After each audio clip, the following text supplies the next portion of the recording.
Popular front of India સામે કાર્યવાહી ચાલી રહી છે। અહેવાલ છે કે મંગળવાર સવારે લગભગ 200 લોકોની અટકાયત કરવામાં આવી છે। 30 થી વધુની ધરપકડ કરવામાં આવી છે। આ દરમિયાન પોલીસે 8 રાજ્યોમાં દરોડા પાડ્યા છે। તાજેતરમાં નેશનલ ઇન્વેસ્ટિગેશન એજન્સી એટલે કે NIA અને એન્ફોર્સમેન્ટ ડાયરેક્ટર એટલે કે EDએ 13 રાજ્યોમાં દરોડા પાડ્યા છે। સાથે 100 થી વધુ PFI કાર્યકરોની અટકાયત કરી હતી। એવા અહેવાલો છે કે રાજ્ય પોલીસ ઉત્તર પ્રદેશ, મધ્યપ્રદેશ, ગુજરાત, અસમ, કર્ણાટક, દિલ્હી અને મહારાષ્ટ્રમાં સર્ચ ચાલી રહ્યું છે। અહેવાલ છે કે હિંસક પ્રદર્શનના આયોજક સાથે સંબંધિત ઇનપુટ મળ્યા બાદ દરોડા પાડવામાં આવ્યા છે। ટોચના ગુપ્તચર સૂત્રોએ માહિતી આપી છે કે સવારે 6 વાગ્યા સુધી 7 રાજ્યોમાં 200 સ્થળે દરોડા પાડીને 170 થી વધુ કેટરર્સને કસ્ટડીમાં લેવામાં આવ્યા છે। રિપોર્ટ અનુસાર એક ગુપ્તચર નોંધમાં ખુલાસો થયો છે કે PFI સરકારી એજન્સીઓ, નેતાઓ અને ભારતીય જનતા પાર્ટી રાષ્ટ્રીય સ્વયંસેવકના સંગઠનને નિશાના બનાવવાની યોજના બનાવી રહ્યું છે। નોંધ અનુસાર PFI કાર્યકરો તેમના વરિષ્ઠ નેતાઓને નવી દિલ્હીની તિહાર જેલમાં રાખવામાં આવ્યા બાદ ગુસ્સે છે કે નોંધમાં વધુમાં ઉમેરવામાં આવ્યું છે કે PFI સરકાર સામે હિંસક જવાબી કાર્યવાહી કરવાનો નિર્ણય લીધો છે। PFI બાયથી રાસ્તો પસંદ કરવાનો જે છે અહેવાલ કર્યો છે। એક અરબી શબ્દ છે કે જેનો અર્થ થાય છે મૃત્યુના વેપારી અથવા તો ફિદાયીન કે જેઓ તેમના અમીર માટે મરવાની અથવા તો મારી નાખવાની શપથ લે છે। અહેવાલ છે કે NIA પોલીસ અને અન્ય તપાસ એજન્સીઓ 8 રાજ્યોમાં દરોડા પાડી રહી છે। ત્યારે અસામથી PFIના 7 નેતાઓની ધરપકડ કરવામાં આવી છે। તે જ સમયે કર્ણાટકમાં 45 સભ્યોની અટકાયત કરવામાં આવી છે। देश विरोधी गतिविधियों के आरोपों से घिरे हुए पॉपुलर फ्रंट ऑफ इंडिया यानी PFI के ठिकानों पर लगातार छापेमारी की कार्रवाई जारी है। इस समय हम दिल्ली के शाहीन बाग इलाके में मौजूद हैं। मेरे ठीक पीछे ये जो आप शटर देख रहे हैं जहां पर ये ताला लगा हुआ है, दरअसल ये PFI का हेडक्वार्टर है जहां पर 22 सितंबर को छापेमारी की गई थी और यहां से परवेज अहमद की गिरफ्तारी भी की गई थी। और क्योंकि 106 लोगों को 22 सितंबर को गिरफ्तार किया गया था जिनसे लगातार पूछताछ हुई और पूछताछ के साथ साथ जो NIA और ED की संयुक्त जांच चली उसमें चौंकाने वाले कई खुलासे हुए।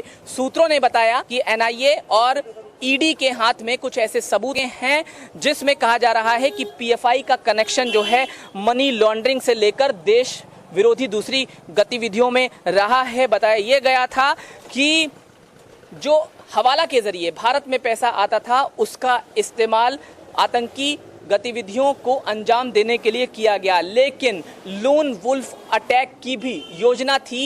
ये खुलासा भी IT नेटवर्क ने अपनी जांच में सूत्रों के हवाले से किया है। और ये शाहीन बाग की बिल्डिंग है जहां पर ये हेड क्वार्टर हुआ करता था। इसमें बाकी के फ्लैट्स भी हैं। हम आपको अंदर लेकर चलते हैं कि किस तरह से इस जो बाहरी शटर है उसका कनेक्शन इसके ठीक ऊपर वाले हिस्से में अपर ग्राउंड पर है। क्योंकि सूत्रों ने यह बताया कि 22 सितंबर से लेकर अब तक जो PFI से जुड़े ठिकाने हैं उनमें तब्दीलियां हुई हैं। बताया जा रहा है कि PFI के सदस्यों ने लगातार अपने जो ठिकाने हैं उनको बदला है, लेकिन 22 सितंबर से पहले भी ऐसा किया गया था। ये सूत्रों की जानकारी है। क्योंकि जहां हम मौजूद हैं शाहीन बाग में, यहां पहले PFI का दफ्तर नहीं हुआ करता था बल्कि ये दफ्तर शाहीन बाग में बाहरी हिस्से में हुआ करता था। तो इससे समझ आता है कि PFI जो है वो अपने ठिकाने जो है वो लगातार बदलता रहता है। इसके पीछे की मोडस ऑपरेंडी क्या होगी ये निश्चित तौर पर जांच में साफ होगा। हालांकि PFI ने तमाम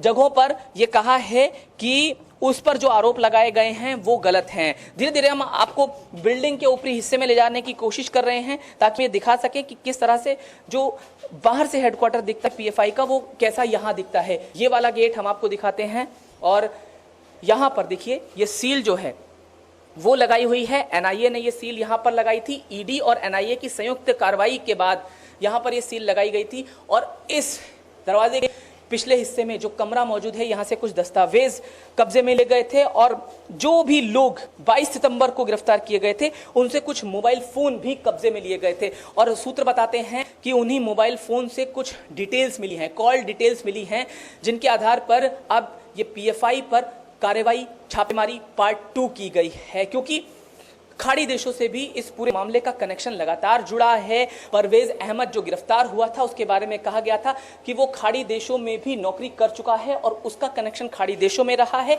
और कुछ ऐसे लोगों से उसका संपर्क होने की बात कही गई थी जिनसे वो ऐप कॉलिंग के जरिए संपर्क में था और हवाला के लेन देन की बात का भी आरोप उस पर लगा था। लेकिन साथ साथ ये भी बता दें कि परवेज अहमद जो यहां से पकड़ा गया था उसके बारे में यह भी कहा गया है कि वो खाड़ी देशों में बैठे हुए कुछ मजदूरों से ताल्लुकात रखता था और वहां से उनके रिश्तेदारों के बैंक अकाउंट में रकम भिजवाकर भारत में उस अकाउंट को विड्रॉ करवा था और उसे पीएफआई के दूसरे तक पहुंचाया जाता था। लेकिन बड़ी बात क्या है, बड़ी बात यह भी है कि जब 22 सितंबर को ये पूरी रेड की कार्रवाई हुई और आज ये दूसरी कार्रवाई हो रही है, उसके बीच के गैप में ये पता चला है कि बहुत से पीएफआई के मेंबर्स हैं जिन्होंने अपने फोन फॉर्मेट किए, कुछ दस्तावेज गायब कर दिए। अब तक ओवरऑल अगर बात करें तो दिल्ली में 30 पीएफआई सदस्यों को ऑफिशियली डिटेन किया जा चुका है।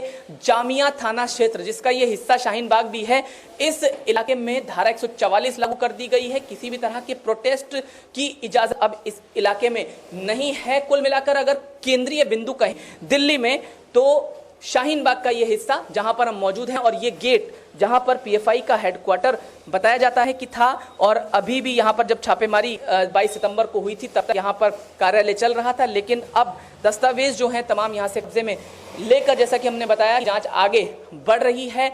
हवाला से लेकर आतंकी गतिविधियों तक में शामिल होने का ये पूरा आरोप पीएफआई पर है और इसमें माना जा रहा है जो खुलासा हो रहे हैं 8 राज्यों में जो छापेमारी हो रही है, इनमें जो डिटेन किए जाए लोगों से पूछताछ होगी। उसके बाद आगे कड़ियां जोड़ते हुए एक और छारी की कार्रवाई भी अमल में जल्द लाई जा सकती है। दिल्ली से जतिन गोस्वामी, इंडिया न्यूज।